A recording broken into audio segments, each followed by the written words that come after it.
a prototype or an MVP can be as small as an Excel sheet with an algorithm.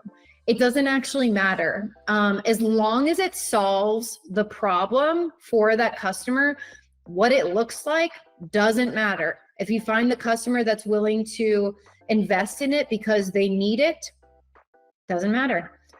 So in terms of polish, I actually would not recommend them building out a full-fledged product. In our program, we teach people to think about how that idea can be really, we trim the fat. Our goal is to say, well, that's your idea and that's your vision, but like we need to narrow it way down because you can't build that big thing. We need to, not right now at least, and we need to figure out what is the moving part in your idea that customers need, and what is the least common work and method that we have to build it from that you can get those customers to say, yes, that solves my problem. Give it to them, see if it works, learn from them, then change it, make it a little bit better, make it stronger. But overall, that first product, it could be a website on that you built yourself. It could be an Excel sheet, like I mentioned. It does not have to be any big, beautiful tool.